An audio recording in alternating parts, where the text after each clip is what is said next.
Westeros, Episode 40. I am the Greyjoy. Spoilers all books! Hello, and welcome to another episode of Radio Westeros. I'm Lady Guinevere in Boston. And I'm Yolkboy in England. And today we're bringing you an episode all about Balon Greyjoy, the Greyjoy, Lord Reaper of Pike and King of the Iron Islands.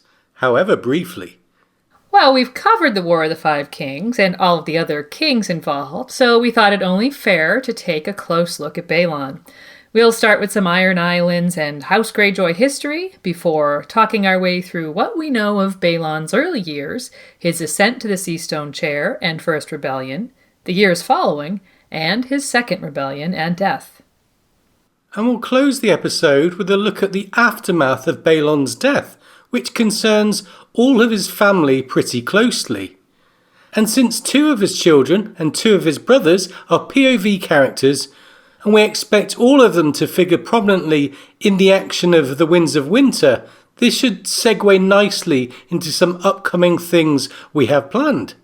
Speaking of The Winds of Winter, this episode contains spoilers for the unpublished sample chapter, The Forsaken. We heard it read by George at Balticon in 2016, and we'll draw on it in a few instances in this episode. And we want to once again shout out Michael Klarfeld, whose Iron Islands map was released last year. It's a great tie-in to this episode, and we served as models, along with many other members of the fandom. If you visit his website, you can view the details, see who we portrayed, and of course also order and download copies of all his maps there. So check it out at claridocs.de. And speaking of shout-outs, a big one to all of you who have joined our Patreon campaign to support the podcast, including our Flaming Lightbringer patron, TJ Harrington, our Dragonsteel patron, Peter, and our Pale as Milkglass patrons, Rory, Laura, Sister Winter, John Weirgarian, and Kelly. And if you'd like to become a patron of the podcast, find our campaign at Patreon, where you can donate any amount on a per-episode basis, and depending on the tier you choose, gain early access to our episodes, shout-outs, and access to our patron-exclusive episode on Varamir. Our patrons help us keep Radio Westeros going and growing, and with your help, we have some big ideas that we'll be bringing to your ears in the months ahead. So thanks, everyone, and now, let's get going with Balon Greyjoy. Archmaester Rigney once wrote that history is a wheel, for the nature of man is fundamentally unchanging. What has happened before will perforce happen again, he said.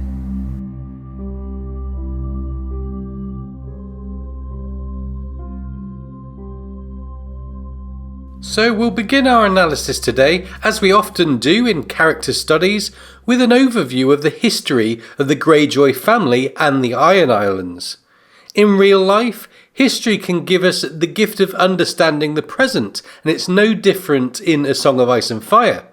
It was Balon Greyjoy's good brother, Roderick Harlaw, who quoted Archmaester Rigney, writing that history is a wheel. Incidentally, a little nod to James Rigney, who, as Robert Jordan, wrote the Wheel of Time series. Anyway, George seems particularly fond of this idea, as we see time and again parallels with Westeros' past playing out on the pages of the main story. Yeah, we sure do, whether the parallels are to the Blackfire Rebellions, the Dance of the Dragons, or Azor Ahai, they pop up frequently, and we as readers can gain a lot of insight by reading the histories that George has given us. And the Iron Islands have their own set of examples. In the quote, Roderick Harlaw was cautioning his niece, Asha Greyjoy, about her uncle Euron, using a historical parallel to make his point. Since we'll discuss Euron Greyjoy and his similarities to Euron Greyiron in another segment, here we'll dive into the Iron Islands and Greyjoy history as a way of illuminating who the Iron Islanders are, and by extension, understanding the character of Balon Greyjoy. The Iron Islanders, according to the World Book, consider themselves a race apart. Neither First Men nor Andal nor any other kind of immigrant. According to their priest, Sauron Salttongue, they, quote, did not come to these holy islands from godless lands across the seas. We came from beneath those seas, from the watery halls of the drowned god, who made us in his likeness and gave to us dominion over all the waters of the earth. And so this sense of uniqueness and entitlement at the core of their identity has driven the Ironborn to be fearless seafaring reavers for millennia. But while their esteem for the drowned god leaves no room for recognition of the old gods that the first men adopted from the children of the forest after their settlement in mainland Westeros, or the Seven of the Andals, the Ironborn do recognize the storm god who exists in opposition to the drowned god. And this similarity to the gods worshipped by the first men of the Stormlands, who believed in a sea god and a wind goddess, is actually a strong indication that the original Iron Islanders sprang from the same root. That is, that they are first men migrants who took a different path and whose culture developed on radically different lines than that of their brethren on the mainland. For there were apparently no old gods or children of the forest on the Iron Islands, remembering the first men on the mainland were influenced in their worship by those original inhabitants. According to the World Book, with their poor soil, the Iron Islands simply didn't have significant forested areas to support weirwood trees, nor did the children build boats. So in the absence of that influence, a maritime culture that continued to focus on the old dichotomy of wind and sea developed. And maesters certainly believe that to be the case, pointing to legends that the first men discovered the Seastone chair at Pike, and many islanders themselves now accept it. But there remains the question of the origin of the chair itself, and the suggestion that perhaps the original settlers came from the west rather than the east, a theory that has interesting implications but as of yet little support in the text besides a couple of rather significant asides in the World Book. Regardless of the truth of their origins, the Ironborn still consider themselves to be different from other Westerosi, most of whom, no doubt, would agree wholeheartedly, as the Ironborn reputation as pirates and reavers has certainly reached legendary status. And that's due to the centuries upon centuries of Ironborn captains and kings sailing out of their islands in search of timber to build their ships and thralls to toil in their fields and mines. But rather than developing a trading culture where they traded their iron and tin ore in exchange for the materials they needed to survive, the Ironborn developed what has come to be known as the Old Way. Essentially a tradition of reaving and taking plunder, the Old Way values the iron price, that is taking gold and necessities from a dead enemy, military might, especially offensive tactics involving the axe and the sword, though siege warfare was virtually unknown and looked down upon, and fishing, which was deemed acceptable, though farming was not. No, farming was reserved for thralls, as was mining. We do not sow are the Greyjoy words, and in truth, the Ironborn also have a long history of taking food supplies from the Greenlands to supplement what their thralls were able to raise in the poor soil of the islands. And so, over the course of their history, they became known as the Wolves of the Sea, hunting in packs and raiding up and down the western shores of Westeros, so that Northmen, Westerners, and Reachmen alike learned to move inland or build stronger defenses to protect themselves from the reavers. And while a more detailed history of the Ironborn must wait for an episode devoted solely to that, we want to mention the Grey King, whom we also discussed in our Legends of the South episode, and who is reputed to be the forebear of the Greyjoys, among many other families that have ruled or held sway over the islands, a sort of Garth Greenhands figure for the Iron Islands. That the Greyjoys have been petty kings, occasionally elected to wear the driftwood crown as High King over their fellows at King's Moots for many centuries, perhaps even millennia, is made clear in the World Book. Yeah, the Ironborn policy of petty kings and captains electing an overlord to wear the driftwood crown at Kingsmoots was a tradition from the golden age of the Iron Islands that failed with the rise of Euron Redhand and House Greyhiron, who institutionalized patrilineal inheritance during an era characterized by violence of Ironborn against Ironborn, once prohibited by the old way, and by new behaviors such as colonization and conquest. This would more or less continue until 3 centuries prior to the current story, though the Grey Irons would be brought down during an era of Andal invasions, only to be replaced by House Hoare, who still ruled the Iron Islands and the conquered Riverlands when Aegon Targaryen launched his invasion of Westeros. And when Aegon the Conqueror famously destroyed House Hoare at their newly built stronghold of Harrenhal, the Ironborn were left defeated and leaderless. After nearly 2 years of infighting, it was Aegon himself who went to the islands on Balerion and put an end to the violence when he deemed that the Iron Islands would henceforth be ruled by a Lord Paramount, as he had allowed in other regions, including the Riverlands that had so recently been under Ironborn control.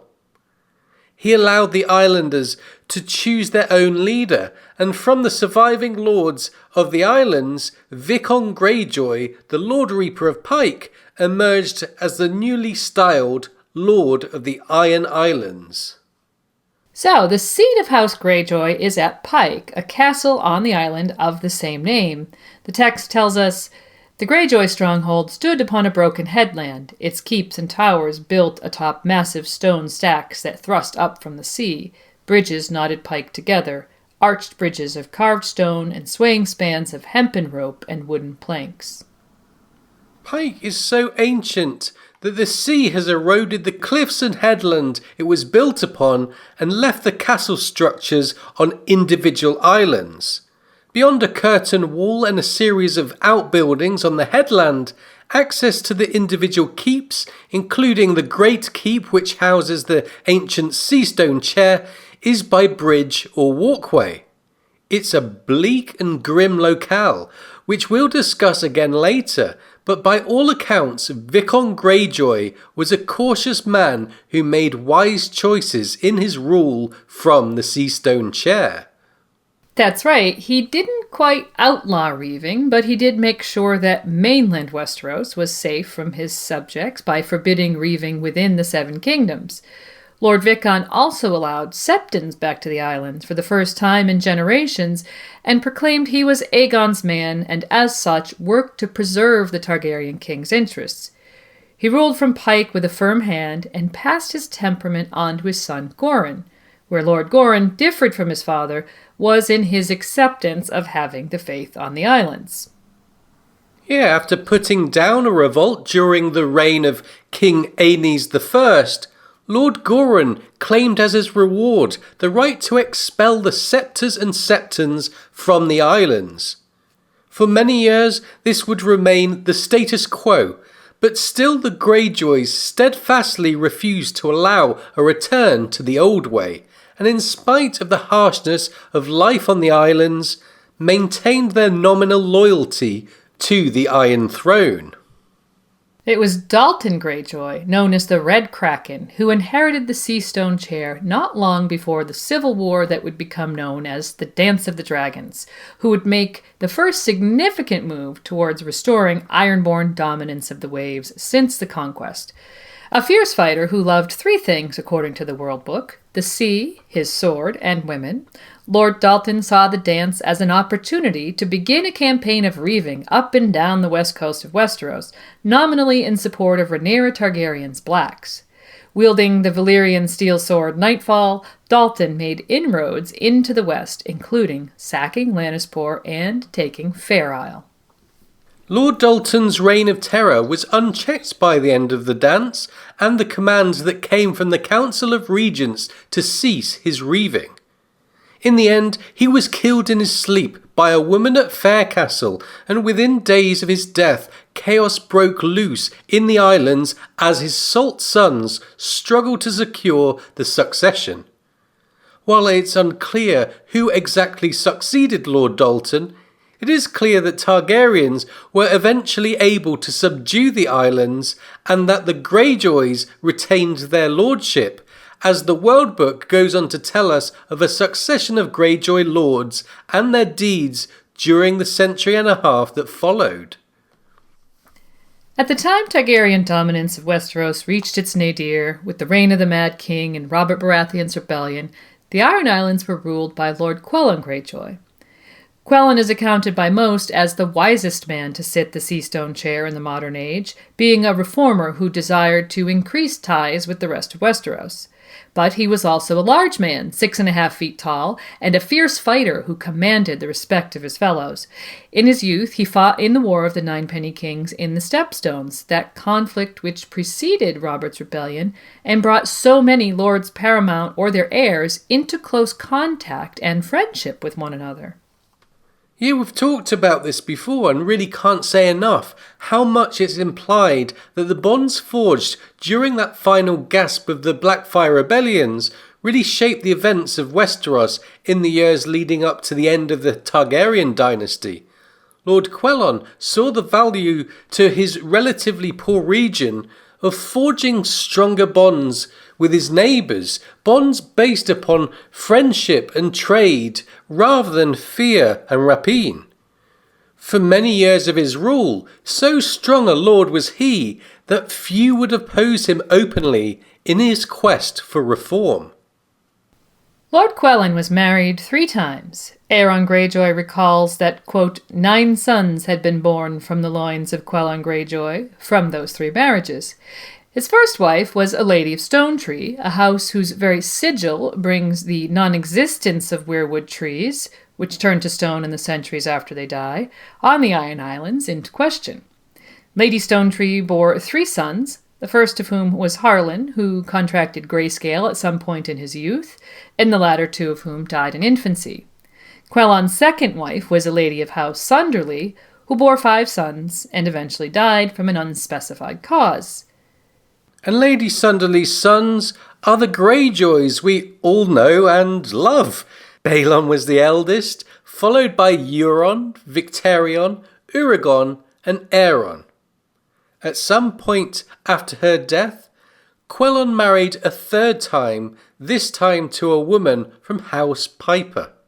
A Greenlander wife was a rare thing in the Iron Islands, and clearly Lady Piper didn't quite fit in on Pike.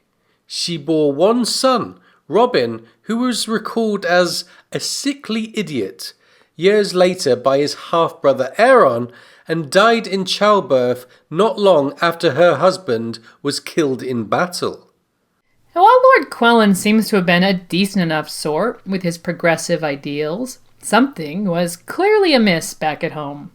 In addition to the infant deaths of his 2nd and 3rd sons, 3 more of his sons would eventually follow their brothers to the grave, and these would be no innocent deaths.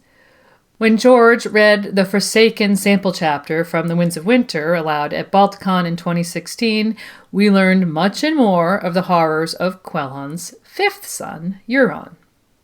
Yeah, we all know Euron as a beastly character.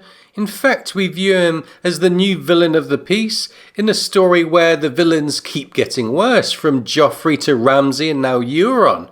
But the Forsaken confirmed things that had previously only been hinted at or wondered about. First, Euron confessed to pinching his elder brother Harlan's nostrils shut. Afflicted by grayscale, Harlan couldn't struggle. Given that Aeron, born around the same time as Balon's son, Roderick, sitting grey-faced and still in a windowless tower room and speaking in whispers that grew fainter every day as the grayscale turned his tongue and lips to stone. This murder would have taken place sometime in the decade before Lord Quelon's death. Well, the murder of his elder brother, Harlan, sounds almost too easy for Euron, who confessed that he also later killed his younger half-brother, Robin, making note of his big, soft head, though it's unclear how much later this occurred, and we'll have more on that later. As for Uragon or Uri, He would die at the age of 14 of an infection caused by a mortification in his hand after losing several fingers while playing at the finger dance with his brother Aeron. This would lead to Balon's quid pro quo punishment of the maester who failed to prevent the infection, which we'll also address shortly. But for now, back to the apparent dysfunction in the Balon Greyjoy household. We also gained confirmation in The Forsaken that Euron sexually abused his younger brothers. It seems to have been directed mainly at Aeron and Euron, although we can't rule out other abuses that may have occurred. And we learned in A Feast for Crows that many years later Euron would seduce his brother Victarion's wife, leading to the woman's death at Victarion's hands, an unhealed rift between the brothers, and Euron's banishment from the Iron Islands by Balon. So on the one hand, we could simply accept that one of Lord Quellen's sons was born a monster, but since we like to consider reasons behind a character's actions, we can't help but wonder what went wrong in Quellen's family and why he himself failed to recognize such rampant abuse among his own sons. We really don't have any definitive answers, and we'll reserve a full analysis of Euron Greyjoy's character for a future episode. But as it relates to Balon, the question seems to be, where was the elder brother, the one that all the others apparently looked up to when all of this was happening? Well, it's from the memory of Aeron Greyjoy, the youngest of Quellon's surviving sons, that we get our only glimpse of what young Balon was like. When he learns of his brother's death, Aeron recalls, Balon the eldest and boldest, a fierce and fearless boy who lived only to restore the Ironborn to their ancient glory. At 10, he scaled the flint cliffs to the Blind Lord's haunted tower. At 13, he could run along ship's oars and dance the finger dance as well as any man in the Isles. At 15, he had sailed with Dagmar Cleftjaw to the Stepstones and spent a summer reaving. He slew his first man there and took his first 2 salt wives. At 17, Balon captained his own ship. So it seems like even at a young age, Balon yearned to reverse his Lord Father's position and take the islands in a different direction. Perhaps being so focused on that goal, he failed to see what was happening amongst his brothers. Aeron also thinks of the scorn Balon showed him as the youngest brother and how it was, quote, better to be scorned by Balon the Brave than beloved of Euron Crowseye, an ominous hint at the abuse that would be hinted at, but only confirmed to us years later. That Aeron, at least, idolized Balon is quite plain. The prophet also thinks about the impact the words, "the king is dead," has upon him. Aeron Greyjoy had built his life upon 2 mighty pillars. Those 4 small words had knocked one down. Only the drowned god remains to me. May he make me as strong and tireless as the sea. So a picture emerges of a strong boy who had the charisma to make his little brother adore him in spite of being dismissive of the child. There's no indication that Balon was aware of Euron's abuses or took any action to prevent them until many years later when he would banish the Crowseye for his offenses against Victarion. But perhaps Balon simply had a closer relationship with Victarion. Described as a powerful man and capable commander, Victarion is unflinchingly loyal to his elder brother, and he would be the one Balon sent to Harlaw to bring his bride, Alanis Harlaw, back to Pike. And this might be the answer to why Euron was unchecked by the strong elder brother. It seems like Aeron may have been born not long before Balon became a married man and father himself. The age difference alone would account for the lack of interest, while the distraction of raising his own sons, Roderick and Maron, weren't much younger than Aeron, who was still a youth that was left behind on Pike during Robert's Rebellion, would account for even more. Incidentally, the similarity of age between his eldest sons and youngest brother means that Balon's mother may have been alive when he married Alanis Harlaw. And perhaps the absence of the mother accounts for most when considering why Euron at some point in his young adulthood began a campaign of terror against his more defenceless brothers. So, as grievous as the sins of Euron may have been, Balon doesn't seem to have been aware of them, and he and Alanis would have 4 children by the time Robert Baratheon rebelled against Aerys Targaryen. Roderick and Meryn would have been young boys, but old enough to be aware of events, while Theon was likely only barely out of infancy, with Asha 3 or 4 years older. His wife's house, Harlaw, is one of the largest and most powerful on the Iron Islands, ruling over Harlaw, the most populous island, from their seat at 10 Towers. And as an aside, it's a member of a cadet branch of House Harlaw who wields the Valyrian steel sword Nightfall in the current books. Yeah, recall that Nightfall once belonged to the fearsome Red Kraken. It's not yet been revealed how the sword was transferred from House Greyjoy to House Harlaw, but since the knight in question, Sir Harris Harlaw, also happens to be Lady Alanis Greyjoy's first cousin, we wonder if there's some path for the sword to be regained by the Greyjoys in the main story. Well, it would certainly be an interesting development, we think, but one we'll clearly have to wait and see on. Getting back to Quelon and Balon now, when Robert's rebellion first swept across Westeros, Lord Quelon's response was caution. Throughout the rebellion, the aging lord had resolved to take no side, but when Rhaegar fell at the Trident, his grown sons, Balon, Euron, and Victarion, united to urge him to choose a side, making it clear which side they thought would benefit them most. And so Lord Quelon, whose own health was failing him, relented and led an attack of the Iron Fleet upon the Reach, a region that was still largely loyalists. At the mouth of the Mander, the Shield Islanders mounted a resistance in which Lord Quelon was killed. Although the Ironborn ultimately prevailed, their contribution to the rebellion didn't seem likely to amount to much, and Balon prudently decided to bring the Iron Fleet back to Pike to solidify his succession to the Seastone chair. And so, when we return, we'll be talking about Lord Balon Greyjoy and his own very different vision for the Iron Islands.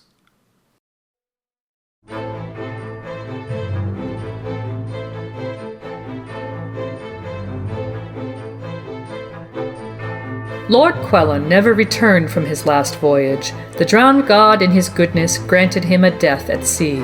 It was Lord Balon who came back, with his brothers Euron and Victarion.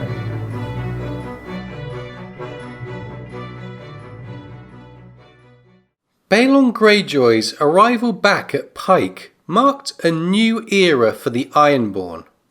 It also coincided roughly with the death of his younger brother Euron. When Yuri lost several fingers whilst playing the axe-throwing game called the Finger Dance with his brother Aeron, the maester who had accompanied Lord Quelon's third wife, a lady of House Piper from the Riverlands, attempted to sew his fingers back on. As Aeron Greyjoy would later recall, instead of healing Yuri's hands the old way with fire and seawater, she gave him to her Greenland maester, who swore that he could sew back the missing fingers. He did that, and later he used potions and poultices and herbs, but the hand mortified and Yuri took a fever. By the time the maester sawed his arm off, it was too late. Yeah, as we mentioned this in the last segment, when Balon discovered what had happened, he took off 3 of the maester's own fingers and commanded his stepmother to sew them back on.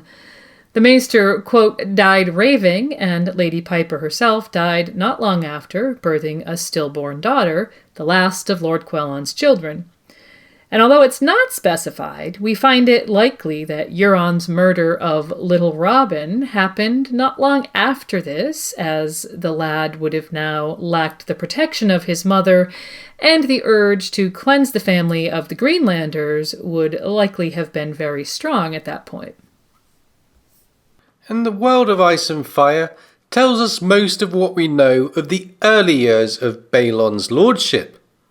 Even as a child, Yandel tells us, Lord Balon had burned to free the Ironborn from the yoke of the Iron Throne and restore them to a place of pride and power. While he lacked his father's size, Balon was nevertheless his equal as a fighter and was known to be a man of courage, commanding the respect of many who might have disagreed with his father had Quelon been a smaller or less determined man. And after taking his place on the Seastone chair, Balon made sweeping changes to the policies his father had followed, beginning with abolishing the tax on salt wives that his father had decreed as a way of discouraging the practice of Ironborn having multiple wives, and allowing that men taken captive in war could be held as thralls. Lord Balon didn't go as far as expelling the Septons, whose presence on the islands had always been controversial, but he did increase the taxes upon them tenfold. And while the death of the maester at Pike was attributed to an execution for, quote, reasons that remain somewhat obscure, he did immediately send to the citadel for another. The maesters had proven themselves useful as tutors, not to mention that they brought with them their ravens, which would have been invaluable not only in maintaining communication between the far-flung Iron Islands, but also in keeping the islands connected to the mainland. But while Quelon would have seen that as a way of strengthening ties with the Greenlands, Balon likely viewed it as a means of maintaining intelligence, for he was ever a shrewd man. But a shrewd man can also be stubborn, and both Asha and Aeron would note that Balon could be blind to things he didn't want to see. While that trait could shed light on his early lack of response to Euron's abuse of their brothers, which we mentioned earlier, it could also shed some light on the path he chose in the years following Robert's rebellion. For Balon's dreams of glory and bringing back the old way would propel him forward on a path many would later call an error in judgment born of hubris. About Balon's first years as Lord of the Iron Islands, the World of Ice and Fire tells us, for 5 years he prepared, gathering men and longships and building a great fleet of massive warships with reinforced hulls and iron rams, their decks bristling with scorpions and spitfires. The ships of this iron fleet were more galleys than longships, larger than any that the Iron Men had built before. That's right, Balon was preparing for war, a war that he thought would bring freedom from the Iron Throne and restore the past glory of the Iron Islands, thinking that the death of the Dragon Kings had presented him with an opportune moment to declare independence from the Seven Kingdoms and reclaim the Ironborn kingdom of old. George had this to say about Balon's decision-making at the time. Balon Greyjoy did not believe that many of the lords would answer Robert's calling of the banners, because he was still viewed as a usurper. Well, only time and great loss would tell how badly Balon had misjudged the situation. And so now we're going to discuss Balon's rebellion, the greatest challenge of Robert Baratheon's reign as Lord of the Seven Kingdoms.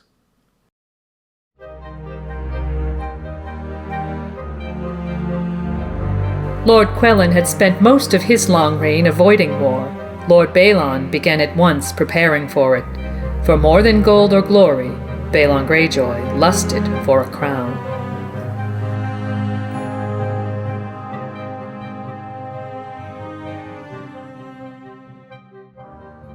"6 years after King Robert took the Iron Throne, the Lord of the Iron Islands decided the time had come for him to make his move.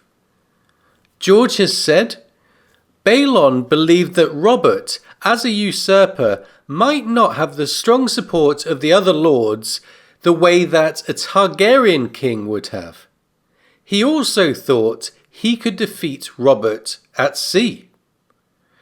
And so, in 289 AC, having completed his new iron fleet of 100 war galleys sailing under the Greyjoy banner, Balon renounced the Iron Throne and had himself crowned King of the Iron Islands with a driftwood crown by the priest Tull the Thrice Drowned at Old Wick. Newly crowned king, Balon declared, "The sea shall be my moat, and woe to any man who dares to cross it." And his first move was to send his brother Victarion with his Iron Fleet to Lannisport to destroy Lord Tywin Lannister's fleet as it lay at anchor, a plan devised by his brother Euron and designed to neutralize the nearest potential threat and give the Ironborn decisive command of the Sunset Sea. The plan was a success, with Victarion himself tossing the torch that burned Lord Tywin's flagship at anchor. The next target was Seaguard in the Riverlands, which Balon thought would fall easily with the element of surprise in their favor, further neutralizing the mainlanders' potential response. But remember in the first segment when we mentioned the overall military values of the Ironborn. Basically, for centuries they had placed a very high value on fighting with axe and sword. As raiders, they were widely feared and respected for their ferocity and bravery, but they had little use or facility for siege warfare. As Dagmar Cleftjaw would later remark to Theon, siege warfare is, quote, "not the old way. Ironborn fight with swords and axes, not by flinging rocks. There is no glory in starving out a foeman." The attack on Seaguard would not be a siege, but relied upon surprise and ill-prepared defenders meeting the Reavers outside the walls. But we also mentioned how mainlanders on the west coast had strengthened their seaward-facing defenses in response to Ironborn reaving. Seaguard, the stronghold of House Mallister, had been built centuries before to defend the coastline from Ironborn reavers. The booming tower of Seaguard housed an immense bronze bell, which would be rung to warn small folk to seek shelter within the keep when the longships were sighted. In the 3 centuries since Aegon's conquest, the bell had not been rung once, but it rang the day Roderick Greyjoy, the eldest son of Lord Balon, fell upon the coast following the burning of the Lannister fleet. Lord Jason Mallister was a renowned tourney knight and a veteran of Robert's rebellion, where he killed 3 of Prince Rhaegar's bannermen at the Battle of the Trident. As his people sought shelter in the castle, he himself led a ferocious counterattack outside the walls of Seaguard, where he killed Roderick Greyjoy and ultimately drove the Reavers back to the sea. And while it's likely that a period of small raids along the now undefended coast of the Westerlands followed, the next major event of the rebellion would be weeks later and wasn't an offensive manoeuvre, so much as a trap. Yeah, King Robert sent his brother and master of ships, Lord Stannis, with the new royal fleet to take the battle to Victarion and his Iron Fleet. Joined by the Red Wine Fleet and ships out of Old Town, Stannis would surprise the Iron Fleet in the Straits of Fair Isle. With the mainland to the east and Fair Isle to the west, Victarion would find himself trapped as Stannis blocked the northern and southern ends of the strait. And we mentioned in our War of the Five Kings series that this tactic is similar to that employed by the Persians at the famous Battle of the Straits of Salamis in the Greco-Persian War. Unlike the Persians, however, Stannis would be victorious, although he'd find a similar tactic employed against him at the mouth of the Blackwater many years later. and the victory at Fair Isle would be decisive. Balon Greyjoy, whose own ship, Golden Storm, was destroyed by Stannis Baratheon's fury, would recall that the Iron Fleet was, quote, smashed on that day, and that he himself spent the remainder of the struggle in the bows of Casterly Rock. Yeah, and years later, in Victarion's point of view, we would learn that, quote, the memory of Fair Isle still rankled in the Iron Captain's memory, though he would philosophically tell his niece Asha, every man should lose a battle in his youth, so he does not lose a war when he is old. Regardless of the Iron Captain's feelings on the matter, the Iron Fleet was scattered that day, and the Sunset Sea, Balon's moat, was cleared and left defenseless for Robert to lead his army across. And so, accompanied by Lords Eddard Stark and Tywin Lannister, his wardens of the north and west, Robert would lead a force of thousands across the sea from Seaguard and Lannisport, with Stannis taking up the land battle and subduing Great Wick, and Sir Barristan Selmy, the new Lord Commander of the Kingsguard, leading a force to Old Wick, along with other landings taking place on Harlaw and Orkmont. The main attack would focus on Pike, with a combination of royal, northern and western forces. When Robert and Ned landed at Lordsport, the only safe anchorage for ships arriving at the island of Pike, they first had to deal with House Botley, who had their seat there. The timber and wattle keep of the Botleys was razed by the invading Greenlanders, and the town itself was left, quote, a smoking wasteland, the skeletons of burnt longships and smashed galleys littering the stony shore like the bones of dead leviathans, the houses no more than broken walls and cold ashes. Yeah, that's how Theon would recall it when he returned to Pike 10 years later. It's also in his point of view that we get our best description of Castle Pike itself, and it's worth hearing the entire passage to set the stage for what happened next. Here it is.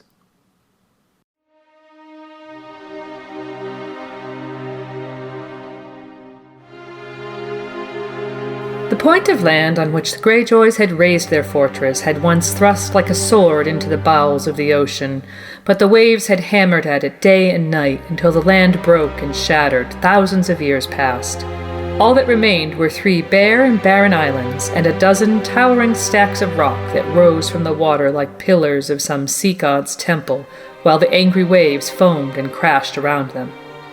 Drear, dark, forbidding, Pike stood atop those islands and pillars, almost a part of them, its curtain wall closing off the headland around the foot of the great stone bridge that leapt from the cliff top to the largest islet, dominated by the massive bulk of the great keep. Farther out were the Kitchen Keep and the Bloody Keep, each on its own island. Towers and outbuildings clung to the stacks beyond, linked to each other by covered archways when the pillars stood close, by long, swaying walks of wood and rope when they did not. The sea tower rose from the outmost island at the point of the broken sword, the oldest part of the castle, round and tall, the sheer-sided pillar on which it stood half eaten through by the endless battering of the waves. The base of the tower was white from centuries of salt spray, the upper stories green from the lichen that crawled over it like a thick blanket, the jagged crown black with soot from its nightly watchfire.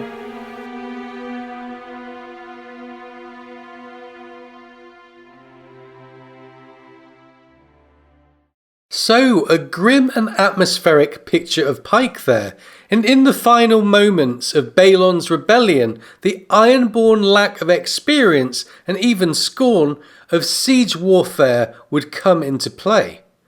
Robert's army brought siege engines with them, and we can assume that a people who historically didn't engage in siege warfare probably also lacked for counter-siege defences, besides the walls themselves.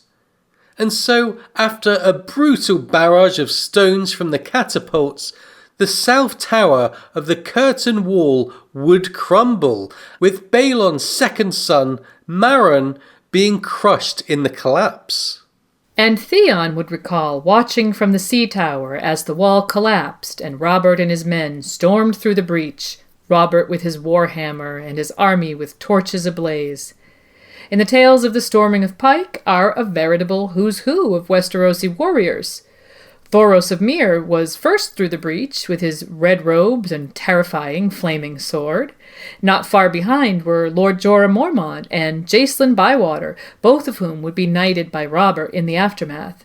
Sir Barristan Selmy was there, and Gregor Clegane, along with thousands of others.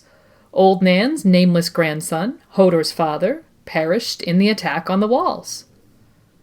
And with the wall breached and Robert's army in the castle, the outcome was inevitable. Resistance was fierce but short-lived, and before long, according to the World of Ice and Fire, Balon Greyjoy was brought before Robert Baratheon in chains. His rebellion was over, his moat had failed, and the old way seemed destined to remain dead. Time would tell on that score, but the next decade would prove one of bitter defeat for the Lord of the Iron Islands, as we'll discuss in the next segment.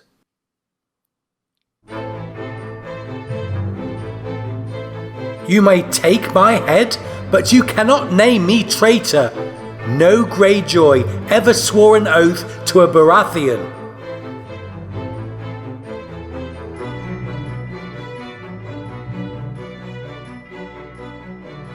And so Balon's rebellion ended in ashes and bitter defeat. With his 2 eldest sons dead, when he was brought before Robert Baratheon, he remained defiant. You may take my head, but you cannot name me traitor. No Greyjoy ever swore an oath to a Baratheon, he said, taking refuge in an oversight on Robert's part that had apparently led to Balon never having been called to swear fealty to the new king at King's Landing. And the significance of that oversight really can't be overstated.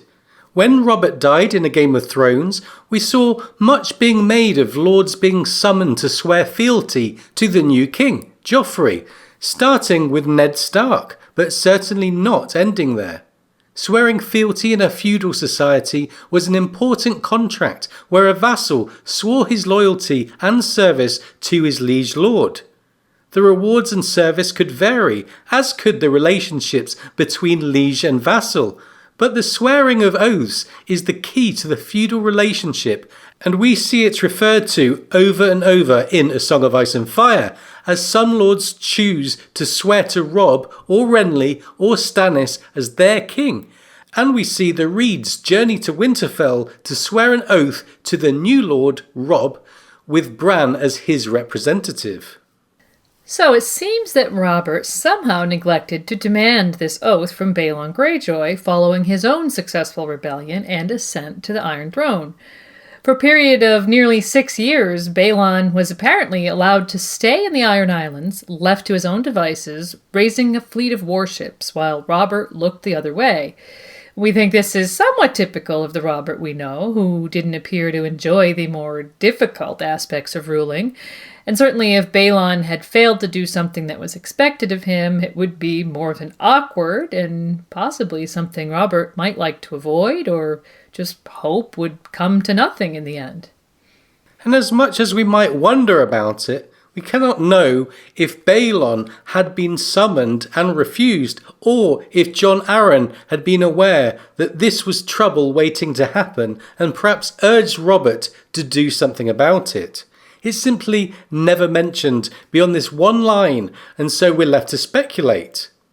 But we do see a very strong similarity between Balon's response in his defeat and the legendary words of a very famous real-life rebel. Yeah, in the late 13th century, the Scottish lord William Wallace was made Guardian of Scotland for his role in key military skirmishes with the English king, Edward I, who had named himself Lord Paramount of Scotland in the wake of a period of uncertainty over the Scottish succession. Wallace led the resulting uprising against the English until he was captured and executed in 1305. And William Wallace, who incidentally many now think of as Braveheart, although that's not quite accurate and the movie of that name is reputed to be one of the most historically inaccurate movies ever made, is reported to have said a version of the following when he stood trial for high treason in London. I cannot be a traitor, for I owe Edward no allegiance. He is not my sovereign. He never received my homage. So, definitely shades of the reported words of Balon Greyjoy there. And we think it's an interesting choice on George's part to use this particular historical reference. The reported words of William Wallace were only attributed to him several centuries after he lived. Although he definitely may have expressed such a sentiment that was passed down through the generations into legend before it was finally recorded, the only thing we can say with certainty is that over the years, the words, as they were attributed to him, became emblematic of Scottish nationalism. So, painting Balon in the vein of a nationalist standing up against an oppressive regime adds some definite romanticism to how the Ironborn may have viewed Balon's choice to rebel, regardless of the wisdom of that choice. At any rate, while that defence, if it was made, served no purpose for William Wallace, who was promptly executed by the English, since Robert Baratheon was about as different from Edward I of England as he was from his brother Stannis, his reaction to this disingenuous but defiant statement from his defeated foe was laughter. Yeah, that's right. The World Book tells us that Robert, who liked, quote, spirit in a man, laughed and said, "Swear one now or lose that stubborn head of yours." And so Balon bent the knee to Robert. As he would tell his daughter Asha years later, "No man has ever died from bending his knee. He who kneels may rise again, blade in hand. He who will not kneel stays dead, stiff legs and all." And this line somewhat echoes the Ironborn mantra of the religion of the Drowned God. What is dead may never die, but rises again harder and stronger. Only in this case it's more, what is not dead will rise again. So we see how much Balon embodies the quintessential Ironborn, but we also have a potent indicator that Balon's sense of rebellion was far from extinguished, even as he faced what might be seen as the biggest blow yet. With his two eldest sons dead, the price of bending his knee and being allowed to keep his head and his lordship would be to send his last remaining son to be a hostage, or more colloquially, a ward of Ned Stark at Winterfell. Yeah, imagine the bitterness for such a man to have to give his youngest son to one of the men responsible for his humiliation and defeat. And in Clash of Kings, when Theon returns to Pike, Balon would call Ned the man who put your true brothers to the sword, and we can almost feel his satisfaction when he tells his last living son, "They're both dead, Stark and that Robert who broke my walls with his stones. I vowed I'd live to see them both in their graves, and I have." But that's 10 years in the future. In the days following the end of his rebellion, Balon no doubt had other things to distract him, as the fact that Robert Baratheon had indeed crossed his moat meant that there were ravages of war to be repaired all over the Iron Islands. Lordsport had been destroyed, the walls of Pike shattered, and the Iron Fleet smashed. And there were other consequences. Many Ironborn men died in Balon's defeat. There was rapine and plunder, and Theon wasn't the only heir sent away into fosterage. Asha would deliver this clear-eyed evaluation of Balon's first rebellion following his death. "Freedom, ever sweet. Aye, it's so, he gave us that. And widows, too, as Lord Blacktide will tell you. How many of you had your homes put to the torch when Robert came? How many had daughters raped and despoiled, burnt towns and broken castles? My father gave you that. Defeat was what he gave you." And it's Baelor Blacktide she's referring to there, who was a boy during the rebellion. Sent into fosterage after his father died as Robert subjugated the islands, he spent 8 years a hostage in Old Town and returned to the Iron Islands as a follower of the Seven. His assessment of Balon's rebellion was also frank and to the point. We cannot stand alone against all Westeros. King Robert proved that to our grief. Balon would pay the iron price for freedom, he said, but our women bought Balon's crowns with empty beds. My mother was one such. The old way is dead. And Baelor Blacktide also went on to know that he would trade Balon's freedom for a father. So obviously not everyone in the islands agreed with Balon's decision to rebel. The widows of the rebellion are mentioned more than once, with Balon's own sister-in-law, Gwyneth Harlaw, being one of them. Balon's wife Alanis would be shattered by the loss of her sons. Asha would relate how she brought young boys to Pike to foster in an obvious effort to replace those she had lost, and how in years to come she would, quote, wander the halls at night with a candle, looking for her sons. And Lady Alanis's brother, Roderick Harlaw, Lord of Harlaw, would tell Asha, "This dream of kingship is a madness in our blood. It's land we need, not crowns." And he would go on to say something even more blunt. "Your father had more courage than sense. The old way served the Isles well when we were one small kingdom amongst many. But Aegon's conquest put an end to that. Balon refused to see what was plain before him.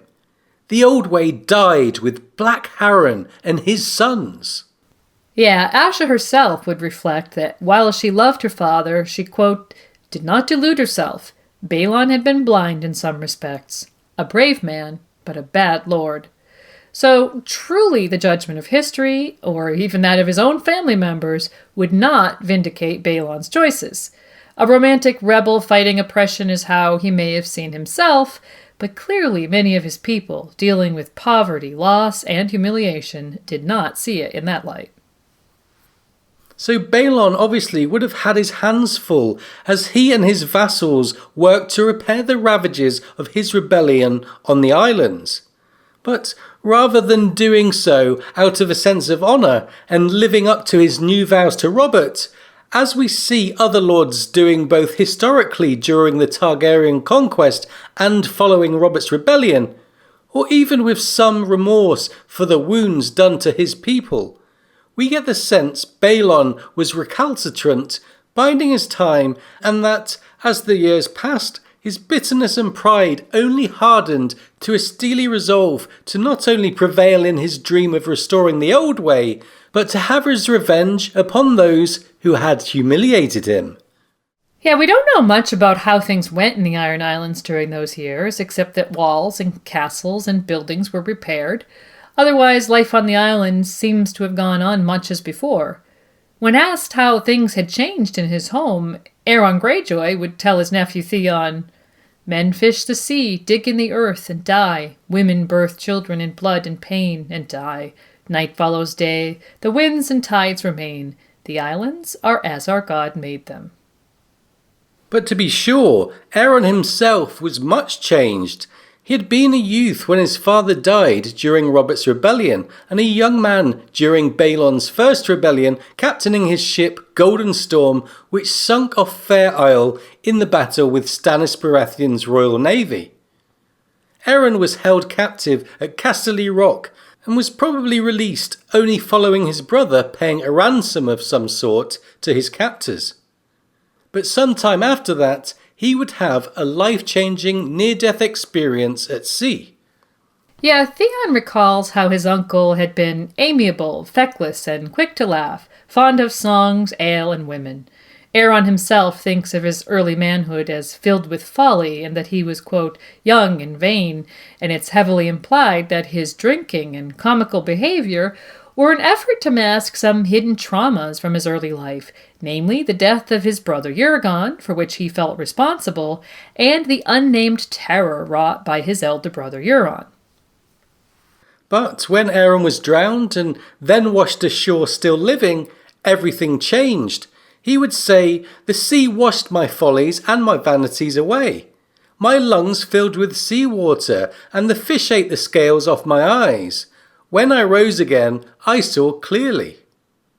And following that experience, he became a priest of the drowned god known as the Damper, and renowned for his ability to drown men in a ceremonial baptism and bring them back to life, using a primitive form of CPR that must have seemed like magic to his followers and converts. And with his transformation, Aeron became almost universally respected in the islands. At the same time, his brother Victarion doesn't seem to have suffered much at all in esteem following his defeat by Stannis. He remained the captain of the Iron Fleet and is considered strong and tireless and dutiful by Theon, and the strongest of Lord Quelon's sons, a bull of a man, fearless and dutiful by his brother Aeron. His personality made him a natural right-hand man and lieutenant for his brother Balon. Yeah, but while there's no evidence that Victarion's relationship with Euron had ever been troubled in their youth, as Aeron's had been, about 8 years after Balon's rebellion, things went very sour between the two middle brothers. Victarion had taken a salt wife to replace his first and second wives who had died some years previously. His brother Euron seduced this wife and impregnated her, then boasted about it to his brother. Victarion beat the woman to death with his bare hands, an act which, for obvious reasons, continues to trouble him years later. And by way of explanation, he would tell Asha, when she asked him about it, Euron put a baby in her belly and made me do the killing. I would have killed him too, but Balon would have no kinslaying in his hall. He sent Euron into exile, never to return. So the sentence of exile was likely meant to be permanent, and we wonder again just how much Balon was aware of Euron's pattern of abuse within the family. Was this the final straw for him, or was he simply trying to avoid fratricide in his own castle? Well, as we've said, it's really impossible to know with any certainty, but we will point to a personality trait of Balon's that's mentioned time and again by people who knew him well. His blindness to things he did not wish to see seems to have been a byproduct of his monumental will. Roderick the Reader said, Balon refused to see what was plain before him, and this might just be the case with Euron, who was no doubt extremely useful in some regards, until it became impossible to ignore his transgressions. So with Euron banished, Theon in the hands of Ned Stark, and Aeron turned priest, Balon was left with his right hand Victarion and his daughter Asha. Aeron would tell Theon, with your brothers dead and you taken by the wolves, your sister was his solace. He learned to rely on her, and she has never failed him. Yeah, although Aeron would also think that was Balon's blindness. He saw himself in his wild, headstrong daughter and believed she could succeed him. He was wrong in that, and Aeron tried to tell him so. But Balon could be deaf to things he did not wish to hear. So, more notes of Balon's willfulness, his blindness, and his refusal to listen to counsel. All in all, we have a picture of a man of great pride and will, whose dreams of greatness amounted to a crusade of sorts, and whose defeat left him bitter but still stubbornly resolved, who wouldn't listen to what others deemed sense, and whose hubris led to enormous suffering on the part of his people and his family. And then, 10 years after his defeat by Robert Baratheon, came the moment we can only assume he had waited for all that time, Robert's death, and the Lannisters' subsequent actions threw the realm into chaos. With the execution of Ned Stark and the fires of civil war spreading across the country, the time for revenge had finally arrived. In our next segment, we'll look at Theon Greyjoy's return to the islands of his birth and Balon's entry into the struggle known in retrospect as the War of the Five Kings.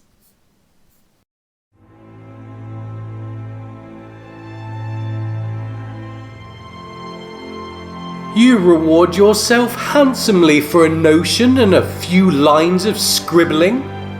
The pup says nothing about a reward, only that you speak for him, and I am to listen and give him my sails and swords, and in return he will give me a crown.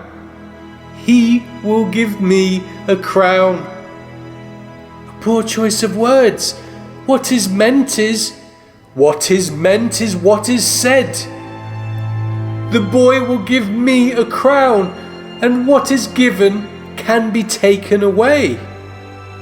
Have you gone mad? Mind your tongue. You are not in Winterfell now, and I am not Rob the boy that you should speak to me so. I am the Greyjoy, Lord Reaper of Pike, King of Salt and Rock, son of the Sea Wind, and no man gives me a crown. I pay the iron price. I will take my crown as Euron red-handed 5,000 years ago.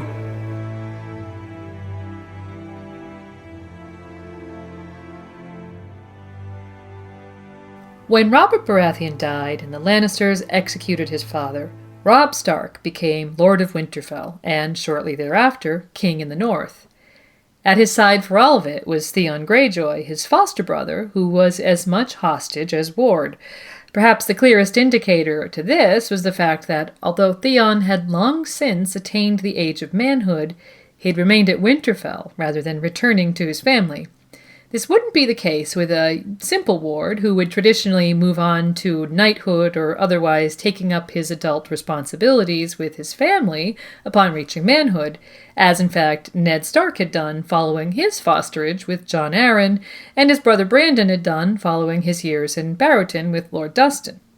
Yeah, that's right. In fact, George has called the use of the term ward, in this case, polite fiction. All of which is to say that it seems pretty clear that Ned or Robert, or both, didn't trust Balon Greyjoy and were keeping Theon very close for that reason.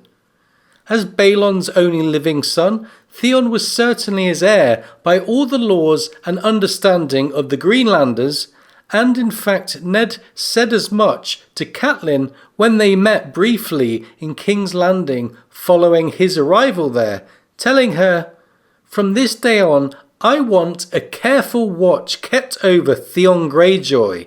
If there is a war, we shall have sore need of his father's fleet." Although much has been said in the fandom about whether Ned would have executed Theon at any point during his years as hostage, we think it's clear in this case that Ned thought to leverage his control of the Greyjoy heir to gain Balon's cooperation in a possible war with the Lannisters. And perhaps the better question is, would Balon have cooperated with Ned? At any rate, Catelyn brought the message to Robb, but Robb had grown close to Theon during their shared upbringing.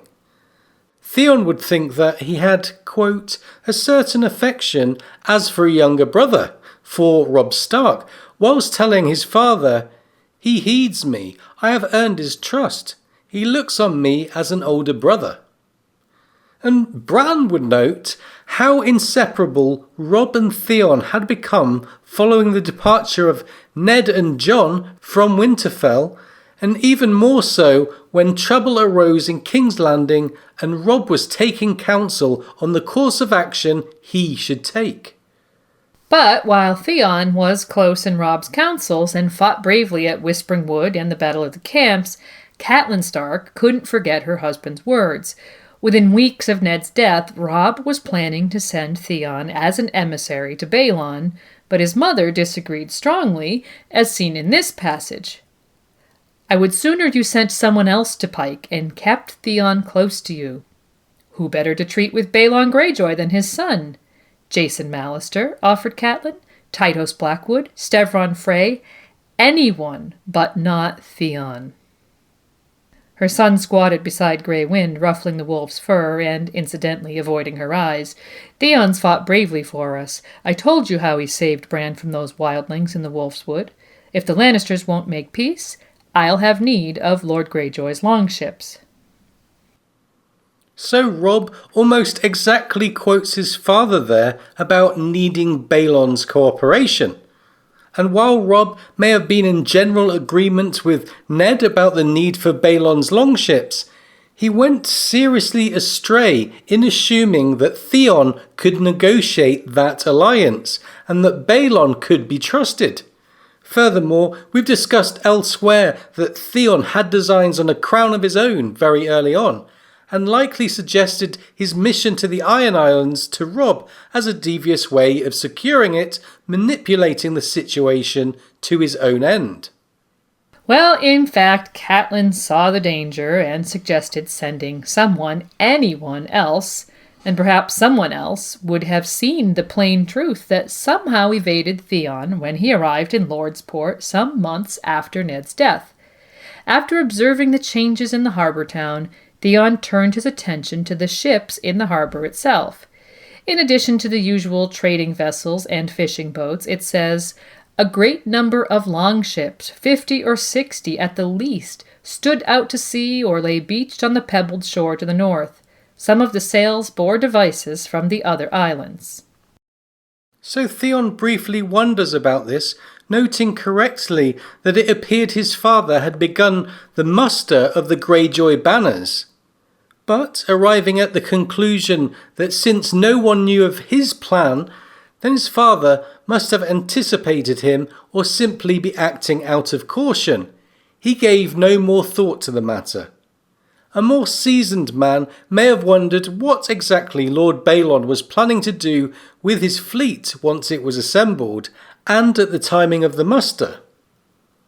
What seems evident in hindsight is that Balon must have called his banners very soon after receiving word of Ned's death, some 2 months prior to Theon's arrival. Well, this fact raises serious questions about how much Balon's loyalty could have actually been bought if Theon continued as a Stark hostage. On the one hand, news had flown more recently about Theon's imminent return. It says, it was not as though they'd had no word of his arrival. Robb had sent ravens from Riverrun, and when they'd found no longship at Seaguard, Jason Mallister had sent his own birds to Pike, supposing that Robb's were lost. But on the other hand, no answers came back, and it seems Balon was content to proceed with his plans whether Theon made his way home or not. And so we come to the point of Balon's perception of his daughter Asha. In the last segment, we noted that Aeron told Theon, with your brothers dead and you taken by the wolves, your sister was his solace. He learned to rely on her, and she never has failed him. From Aeron's point of view, we also eventually learn that Balon feared the wolves had made a weakling of his last surviving son. And so we come once again to the question, since it's made explicit he viewed Asha as a mirror of himself and his successor, how much value did Balon actually place upon the return of his youngest son, and did it in fact represent any hindrance to him to have his son a continued hostage of the Starks? Well, based upon the reception Theon eventually received from his father, the lack of confidence that would be shown in his abilities, and Balon's own actions leading up to Theon's return and following it, we'd have to go with not very much at all, and a resounding no. Balon Greyjoy, in our opinion, was a cold, hard man, a true product of the Iron Islands, who had mourned the loss of his sons, all 3 of them, many years previously, and was now set only upon revenge for that loss, and realizing that dream of kingship that Roderick Harlaw saw as, quote, a madness in his blood. Yeah, that's right. And when he arrives at Pike, Theon is immediately put on the defensive when Balon asks what the Starks have returned to him. A man, Balon's blood and heir, declares the younger Greyjoy. Balon only replies, we shall see, and suggests his son has grown soft living among the Starks in the Greenlands. Theon tells him, you're wrong.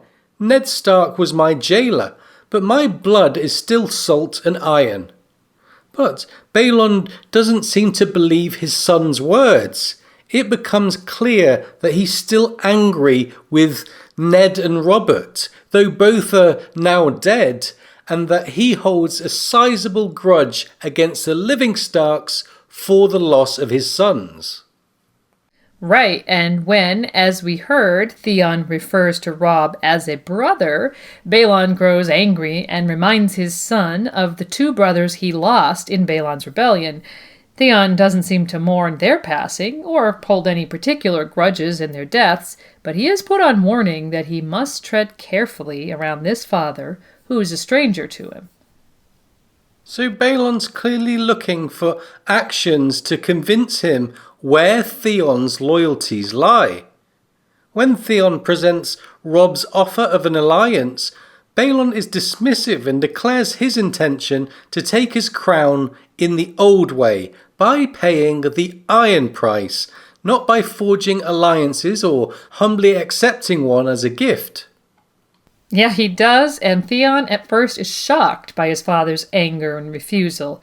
But as he listens to Balon's declaration and learns the broad strokes of his father's plan, events seem to move quickly beyond his control. His father rejects Robb's offer and tells Theon what the Ironborn course will be. "Do you think I gather my ships to watch them rock at anchor? I mean to carve out a kingdom with fire and sword, but not from the west, and not at the bidding of King Robb the Boy. Casterly Rock is too strong, and Lord Tywin too cunning by half. Aye, we might take Lannisport, but we should never keep it.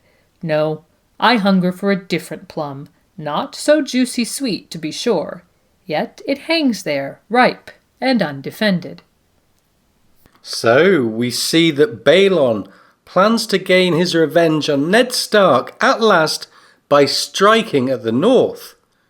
It seems the old man has outlived his two former adversaries out of sheer spite, and rather than accept an alliance with Robb, he has hatched a devious plan to do something that amounts to taking Robb in the rear by sneaking into the north from the sea and closing the crossing at Moat Cailin.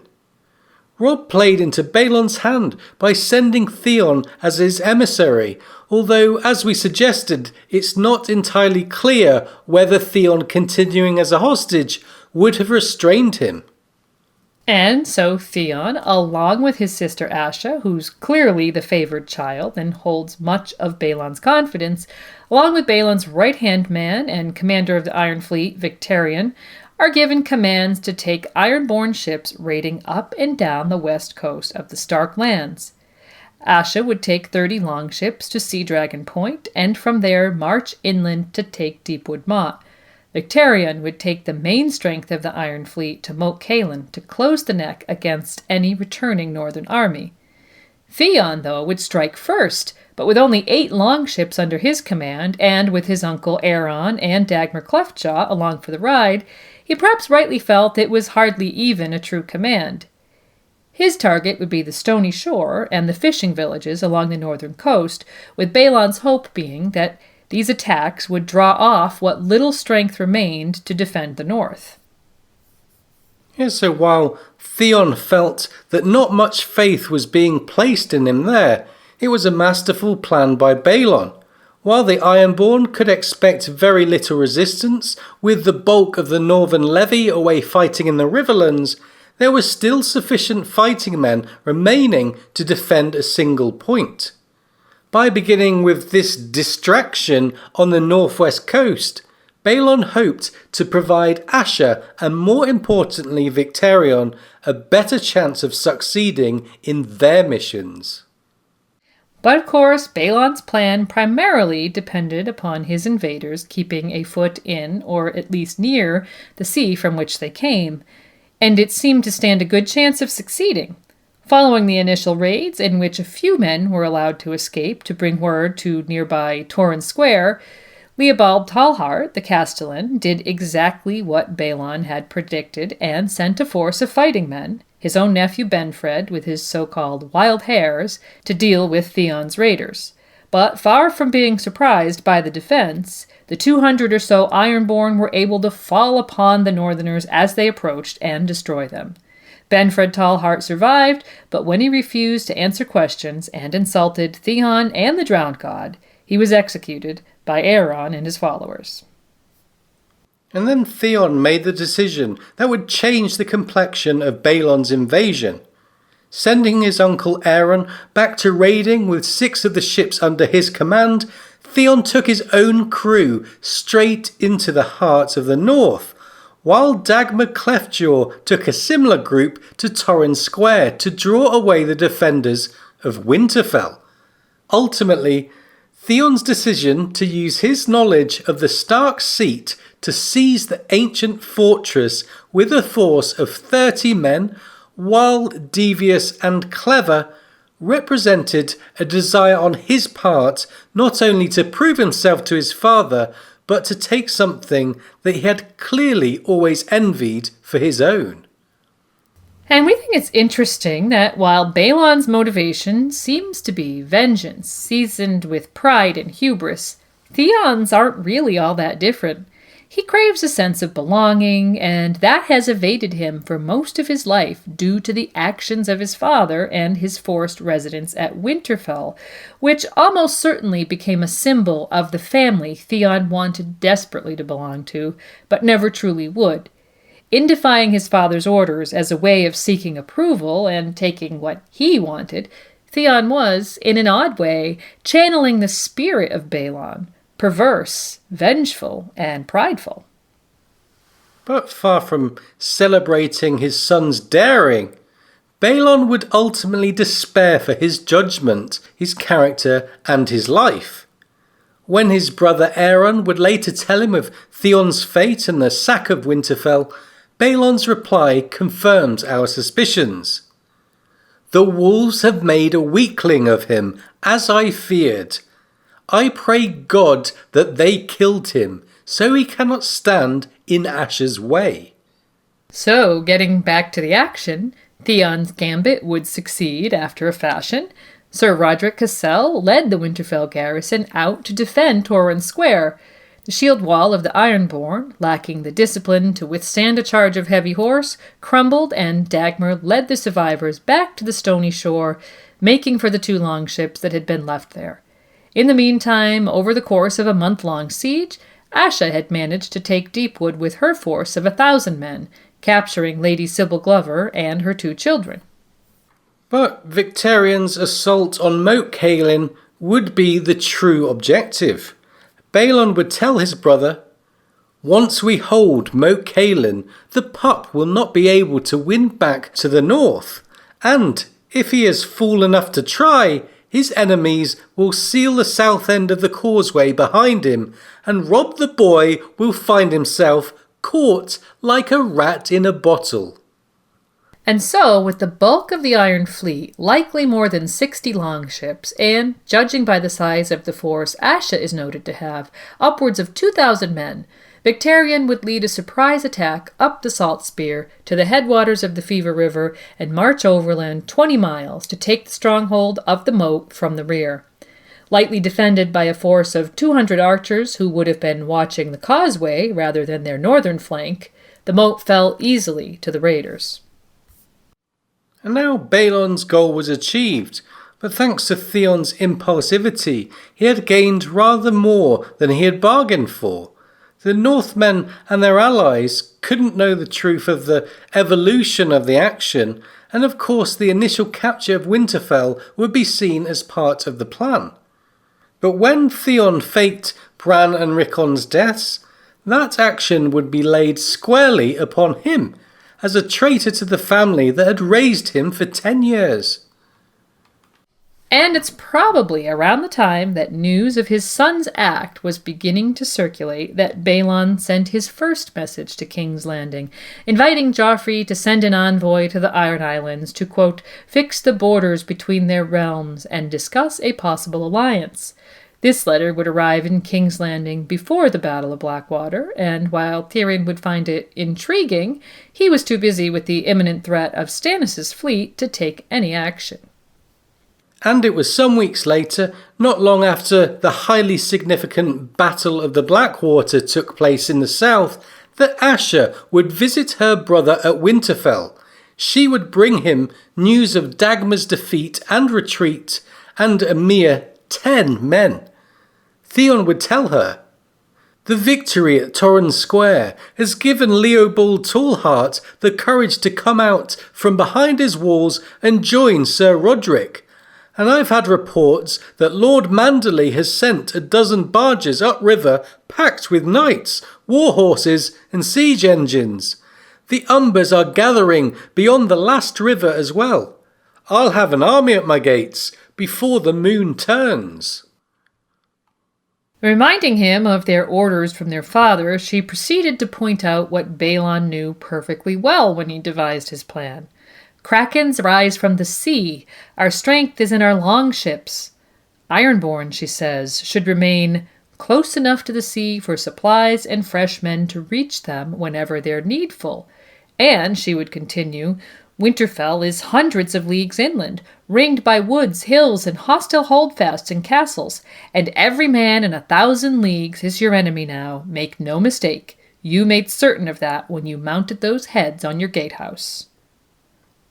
And so she departed, after urging Theon to abandon his prize and come with her. Instead, he stubbornly opted to stay, and following her departure, he would send the serving man Reek off with a bag of silver to raise a force of reinforcements. And indeed, as Theon predicted, there would be an army numbering nearly 2,000 at the gates of Winterfell before the month was out. While defeat looked certain for Theon, and he would briefly contemplate surrendering and taking the Black, at the last moment Reek would return with a force of 600 Dreadfort men. And since the northern army outside the walls at first took their fellows to be reinforcements, they failed to see the threat posed by treachery. And Reek, who, of course, was none other than Ramsay Snow, would lead the slaughter of Roderick Cassel, Clay Curwen, Leopold Tallhart, and hundreds of others in the winter town outside of Winterfell. But the treachery didn't end there. When Theon opened the gates to what he thought was his salvation, Ramsay and his men entered, slaughtered Theon's remaining 17 men and many of the household of Winterfell, before rounding up the women and children and taking them, along with Theon, to the Dreadfort, and a horrifying captivity. The castle would be torched as they departed, and the entire bloody mess laid at Theon's door. In the meantime, having served his role as a raider on the stony shore, Aeron Damphair would next return to Pike, bearing news of Theon's fate, leading to Balon's desperate sentiment that we heard earlier. While he had most likely considered Theon dead to him many years ago and had clearly favored Asha in the time since, now we see Balon actively praying for the death of his youngest son.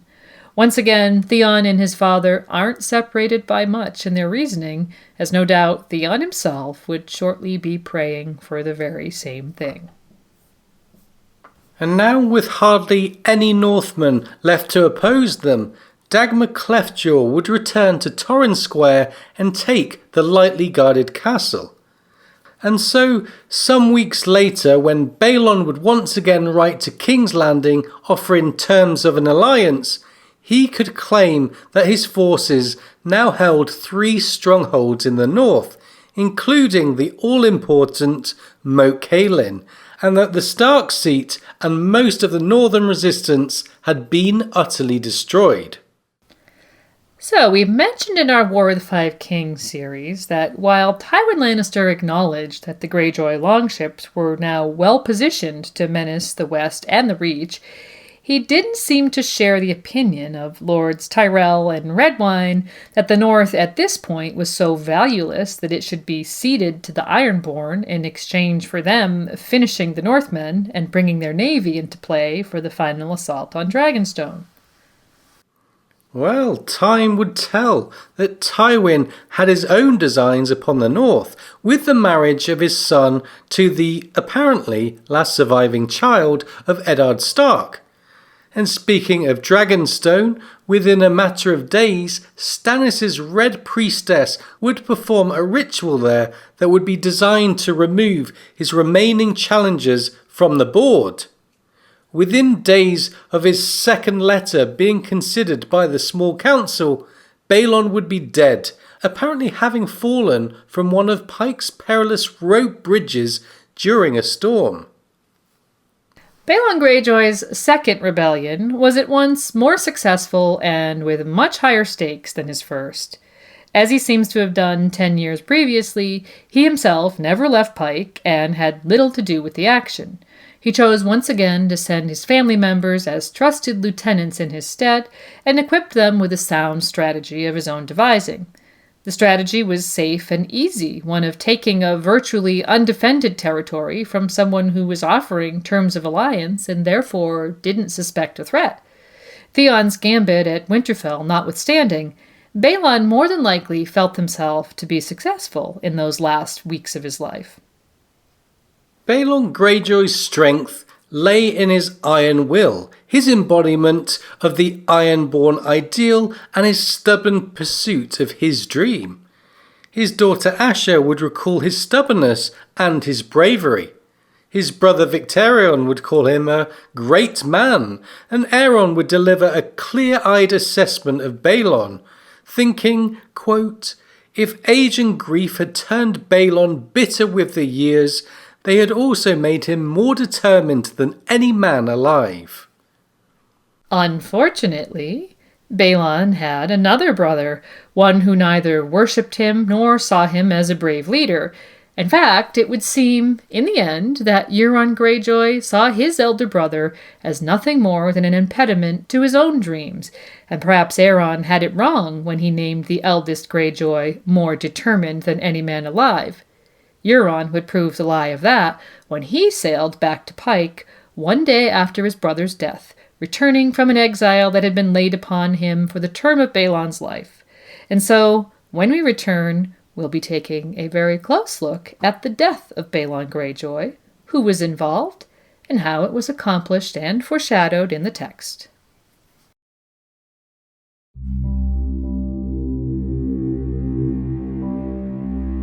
A 1,000 years before, the sons of the River King had been slaughtered at Pike, hacked to bits in their beds so that pieces of their bodies might be sent back to their father on the mainland. But Greyjoys were not murdered in Pike, except once in a great while by their brothers.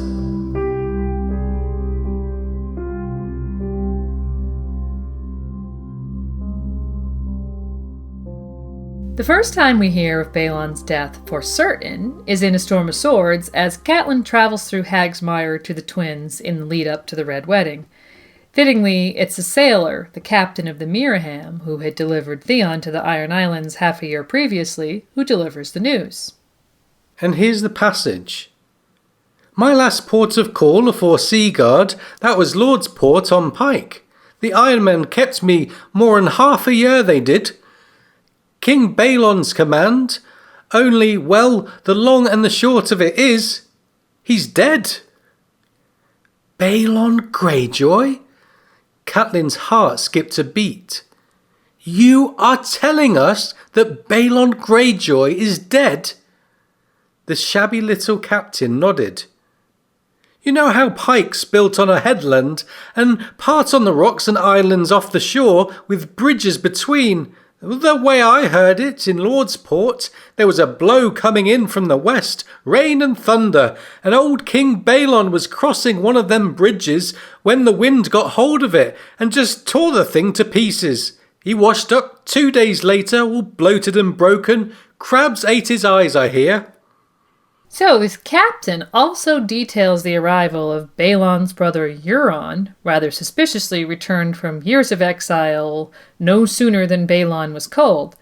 The reader has good reason to be suspicious of this synchronicity, as Euron is immediately described as black a pirate as ever raised a sail. He apparently sat himself on the seastone chair without much hesitation, and even had Lord Swain Butley drowned in a cask of seawater when he objected. And so, rather than wondering if Euron killed Balon, the reader is left to ponder exactly how. The answer, it seems to us and many in the fandom, had already been beneath our eyes hundreds of pages prior. Balon's death fits several portents perfectly, so let's turn back the pages and assess the clues. First of all, the demise of Balon was prophesied by Melisandre to Stannis. Whether by the grace of R'hllor or just good luck, the burning of Melisandre's leeches seems to promise Balon's death. The leeches were fat with Edric Storm's king's blood, which Mel believes to be magical. It says, Stannis grasped the second. The usurper, he declared, louder this time. Balon Greyjoy. He flipped it lightly onto the brazier, and its flesh split and cracked. The blood burst from it, hissing and smoking. However, we can go back even further in A Storm of Swords to find the very first foreshadowing via prophecy. Whereas Melisandre often displays degrees of charlatanism with her R'hlorism, the ghost of Highheart, drawing on powers bestowed to her by the old gods, is ultimately more respectable as a prophet, and so in hindsight we should have been paying close attention to her words when she said this to the Brotherhood without banners. I dreamt of a man without a face, waiting on a bridge that swayed and swung. On his shoulder perched a drowned crow, with seaweed hanging from his wings. And then, in her second on-page meeting with the Brotherhood, she says, The king is dead. Is that sour enough for you? Which bloody king is dead, crone? Lem demanded. The wet one, the Kraken King, my lords. I dreamt him dead, and he died, and the iron squids now turn on one another. So coming before the confirmation we get from the captain of the Miraham, the ghost of Highheart is using her strange powers to bring the initial news of Balon's death to the reader. But what more can be gleaned from her magical dreams? Well, the first prophecy mentions a bridge that swayed and swung, which, with the hindsight of what the captain said, sounds a lot like the description of Balon's death at Pike. The man without a face waiting on the bridge sounds like a Faceless Man. The infamously deadly Assassin's Guild, based in Braavos, are known to operate anywhere for a price, and so the notion of Balon being killed by a hired assassin is a great fit. And furthermore, there is a drowned crow with seaweed hanging from his wings on the assassin's shoulder. Euron is nicknamed the Crow's Eye, and the drowning and seaweed could signify his ironborn heritage. With hindsight at least, we think it's not the most difficult prophecy to match the text, and finally, in the 2016 Balticon reading of The Forsaken, and quick spoiler alert for that, Euron details to a captive Aeron the number of brothers he's killed, and confesses this. Oh, and Balon was the third, but you knew that. I could not do the deed myself, but it was my hand that pushed him off the bridge. So at this stage, it seems like an open and shut case. Euron hired a Faceless Man to kill Balon, and then sailed his silence into Lordsport soon after. The next day, in fact, according to Roderick Harlaw and Gorald Goodbrother, with the motive being the seizing of power over the Ironborn. However, there are other aspects of the mystery to explore. First, there's the issue of the payment to the Faceless Men. In Game of Thrones, the cost of hiring the Master Assassins is an issue raised at the Small Council with regard to the plotting against Daenerys Targaryen. On Braavos there is a society called the Faceless Men, Grand Maester Pycelle offered. Do you have any idea how costly they are? Littlefinger complained. You could hire an army of common sellswords for half the price, and that's for a merchant. I don't dare think what they might ask for a princess. So Littlefinger highlights an aspect of their pricing policy, which seems to indicate that the more valuable the target, the greater the cost. Balon was king and leader of the Iron Islands, and so it must have taken something special for them to do Euron's dirty work. And so sharp-eyed readers in the fandom have noticed that Euron claims to have once had a very special item in his possession, which the Faceless Men would surely be glad to receive. Here's a quote from A Feast for Crows. The crow's eye sipped from his silver cup. I once held a dragon's egg in his hand, brother. This meerish wizard swore he could hatch it if I gave him a year, and all the gold that he required. When I grew bored with his excuses, I slew him. As he watched his entrails sliding through his fingers, he said, But it has not been a year. Victarion shuddered. Show me this dragon's egg. I threw it in the sea during one of my dark moods. Euron gave a shrug. So, Euron apparently once owned a priceless dragon egg and simply threw it away? Or did he use it to leverage the political assassination of his own brother in order to sit the Seastone chair? We believe this is far and away the strongest theory on the matter, and we want to point out that if you equate Balon himself with the theorized price of his assassination, the dragon egg, then Euron's remark, I threw it into the sea, takes on a very dark and unambiguous secret meaning.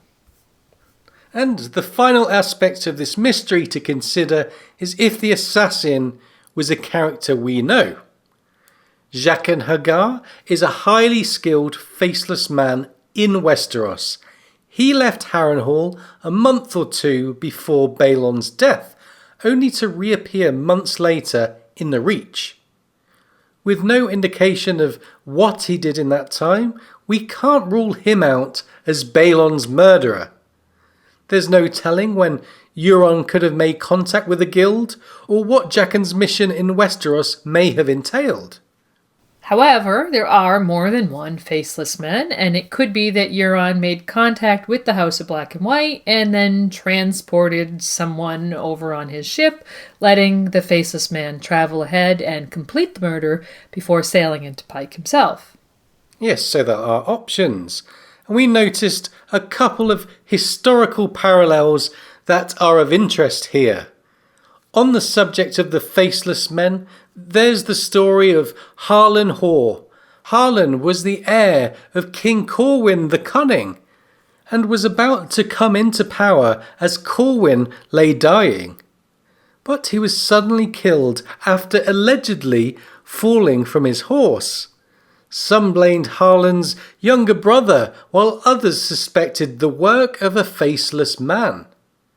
Whether Harlan's brother could have been the one to hire an assassin is not pondered upon by Yandel, yet is what might be between the lines here, and not therefore too dissimilar to Euron and Balon.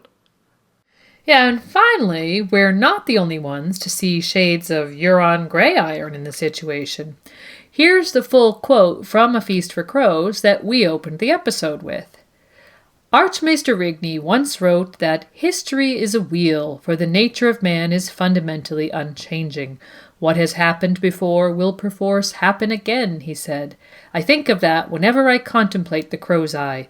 Euron Greyjoy sounds queerly like Euron Greyiron to these old ears. I shall not go to Old Wick, nor should you. Euron Greyiron is infamous for slaying his opponents at the Kingsmoot, which, although not exactly the same, reminds us somewhat of Euron killing his brothers, and that takes us back to A Clash of Kings when Theon thinks, Greyjoys were not murdered in Pike except once in a great while by their brothers. So perhaps the earliest of foreshadowing regarding Balon's murder lies in that quote. And finally, we found one other possible sneaky allusion to the deed placed in A Feast for Crows when Aeron learns of his brother's death. He thinks, he was born a lord's son and died a king, murdered by a jealous god, and now the storm is coming, a storm such as these isles have never known. Later in A Feast for Crows, Euron informed Rodrik Harlaw, I am the storm, my lord, the first storm and the last. And fast forward to the Forsaken chapter, where there's a notable scene where Euron says to Aeron, I am your god. So Aeron's thoughts about Balon's death had been for the storm god, the ancient enemy of the drowned god, but we think that Euron's associating himself with both storms and a god is quite telling. So, all in all, Balon's murder, essentially by his brother Euron, seems to have not only been foreshadowed in the text, as well as in Westerosi history, but we think there are plenty of credible hints to the assassination having been carried out by the Faceless Men of Braavos for a freely given dragon's egg. And with the cause of Balon's sudden death addressed, when we come back, we'll look at the legacy of his life and where House Greyjoy might be headed. But first, here's a word from the damp hair himself, concerning the succession of the Seastone chair. Listeners of Radio Westeros, come to the King's Moot on Old Wick. The Iron King is dead, yet a king will come again. For what is dead may never die, but rises again, harder and stronger. In the name of the drowned god, you are summoned. Leave your halls and hovels, your castles and your keeps, and travel to Naga's Hill to see the King's Moot. No godless man may sit the sea stone chair, and so I say to you, seek the Grey King's Hall, for in that holy place, when the moon has drowned and come again, the Ironborn shall make themselves a worthy king, a godly king. Never mind the godless eldest son or the scheming favoured daughter, the Ironborn shall have no king but from the King's Moot, for only that shall finally make the Iron Islands great again.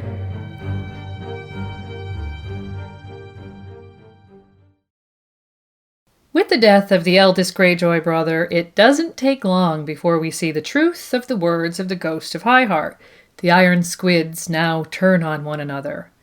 Euron Greyjoy may have sat himself upon the Seastone chair, but his claim was far from ironclad. Balon left 2 children and 3 brothers behind.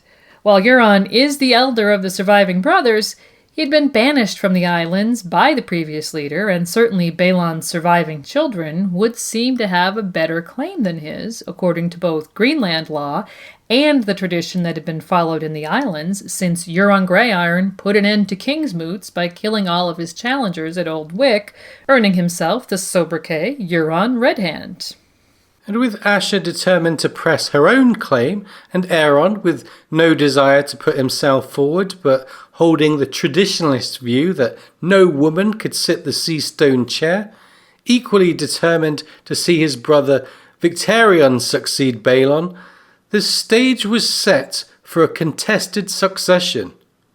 And to prevent a bloody struggle, the damp hair, believing that his god had spoken to him, decreed a King's Moot, saying, "In the dawn of days the Ironborn chose their own kings, raising up the worthiest amongst them. It is time we returned to the old way, for only that shall make us great again." And so the Ironborn captains were summoned to Old Wick for the first time in hundreds of years to choose their own king from among the contenders. And while there would be a number of contenders who were not Greyjoys, the King's Moot would really boil down to a contest between the 3 Greyjoys, Asha, Victarion, and Euron. And each arrived with a core set of supporters and a message. Once the moot began, it had the feel of a real-life caucus, with each claimant presenting his or her case and offering gifts to gain supporters. Essentially, the choice came down to maintaining the status quo with Victarion, following the progressive vision of Asha, or the lure of fantastic riches, political dominance, and dragons, offered by Euron. Well, given the ubiquitous poverty and grimness of the islands, and the seeming cultural desire of the islanders to reclaim past glories, it's perhaps no surprise that Euron gained a majority when he demonstrated what appeared to be an artifact of great power, having one of his men blow the monstrous dragon horn at the moot.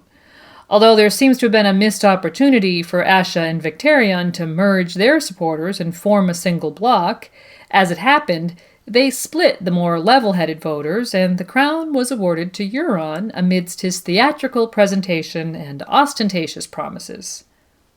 And listening to the tale boiled down like that, as in so many other areas of the plot, is very tempting to start to see a modern allegory in the text. But George is very insistent that that is not the case, telling an interviewer last year, "What A Song of Ice and Fire is not, is an allegory about the 21st century and 2017 politics.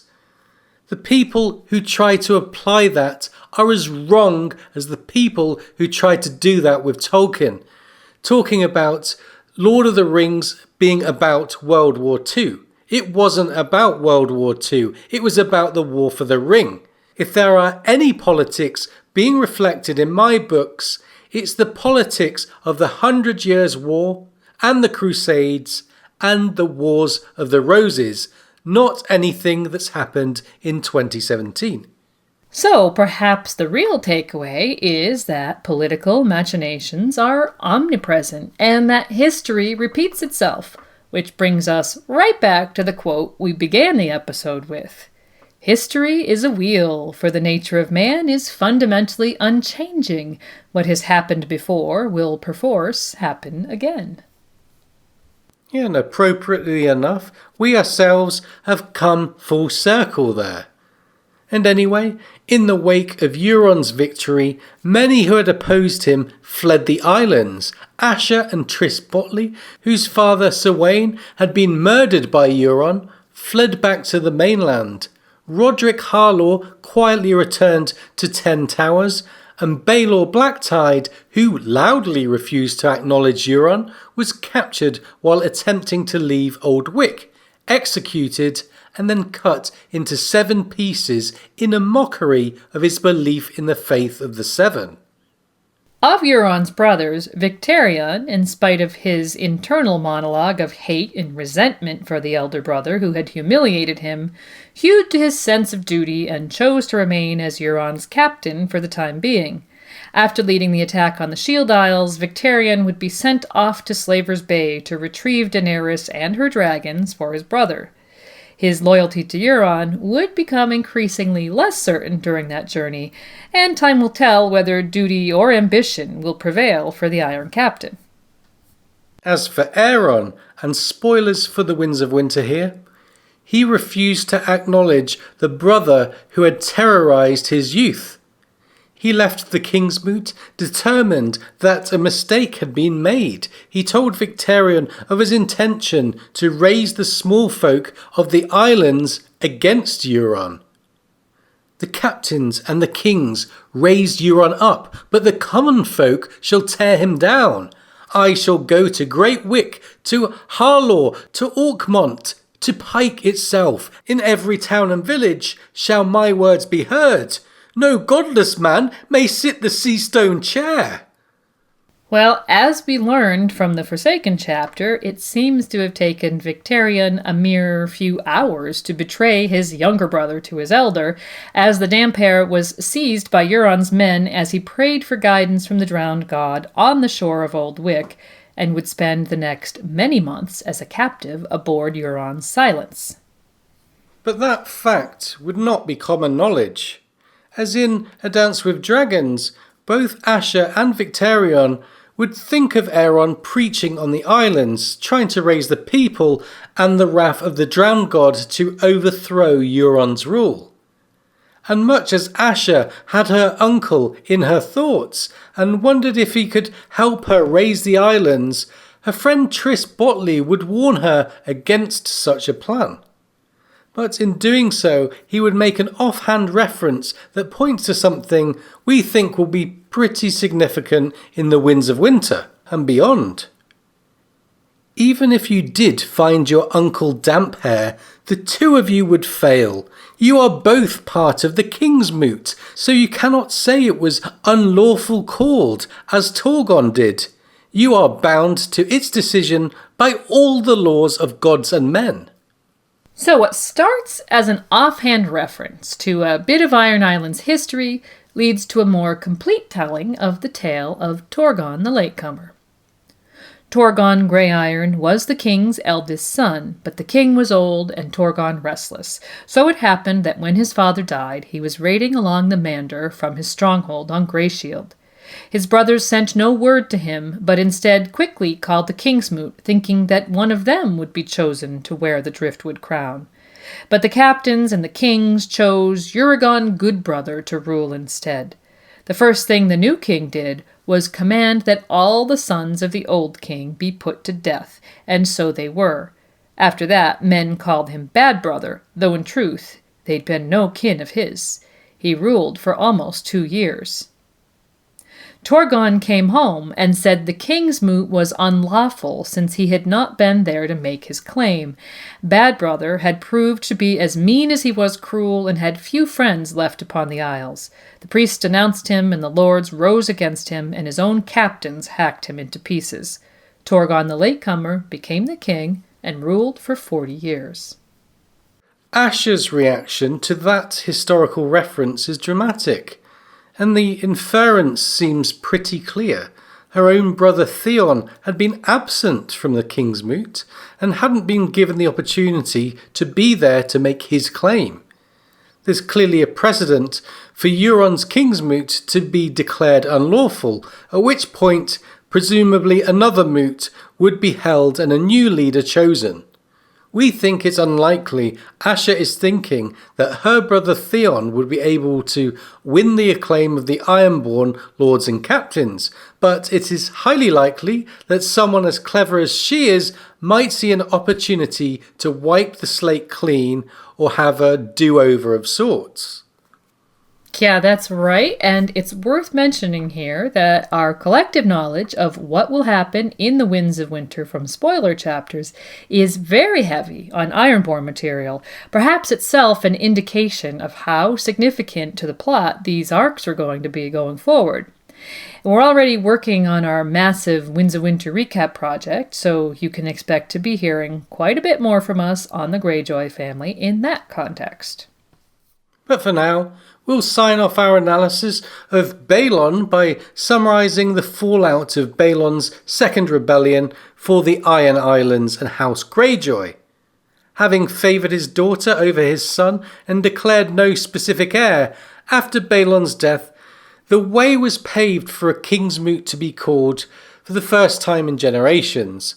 While this might seem to have been in keeping with his strong desire to bring back the old way to the islands, it would leave them open to great peril.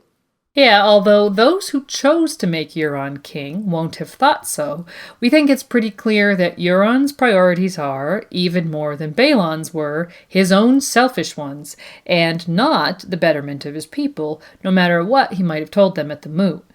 With Asha on the run, and later Stannis' captive, Victarion sent to Slaver's Bay and his fate uncertain, Aeron as Euron's captive, Theon as Ramsay's and then also Stannis' captive, House Greyjoy is teetering on the brink of destruction in the opening pages of The Winds of Winter. While House Stark and to some extent Houses Lannister and Baratheon may be thought of as decimated by the War of the Five Kings, we think that House Greyjoy is at a similar nadir in the months following Balon's death.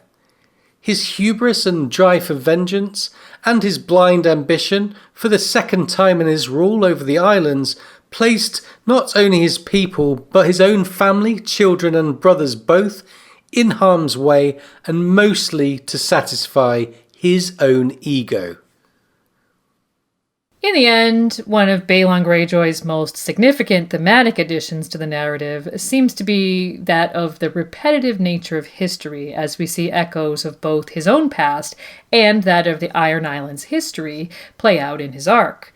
We really struggled to find any redeeming qualities in the man. Hard, calculating, and driven, his motives seem at once selfish and capricious. Perhaps the best that can be said is that he was determined and that he inspired the loyalty of his younger brothers and the admiration of his daughter. And, as we said, those brothers and that daughter will almost certainly be the subject of future analyses here.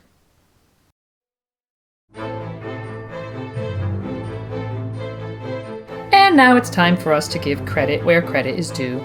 Thanks, as always, to George R.R. Martin for giving us so many Greyjoys to analyze, and to Kevin MacLeod for allowing us to use his music in our production. We also want to take a moment to thank those of you who help the podcast by donating via PayPal or helping spread the word. Your support is very important to us. And speaking of support, we'll end today with thanks to our patrons from the Valyrian Steel and Castle Steel levels. Consider being a patron of the podcast, and you could be hearing your name here too. Thanks to Peppernicks, Lady Silverwing, Dean, Aileen, Josh, Jill, Casey, Eliana Targaryen, Aaron, Sasha, Matthew, Whitney, Alexis, Chris K, Marja the Mage, Jessica, June, John H, Lady of the Frostfangs, William James, Sir Bobby the Knight, thrower of the Valyrian Steel Chair, Maltude, Melitza, Yorlen, Lady Steelwind, Sharon of Littlefield, J.M., the Mad Maester of Castle Black, Oxheart, Boss, Aerodo, Marcel, Lord Sosa and his faithful canine companion Theoden, and Lady Direless of Castle Naki, the Alpha Patron.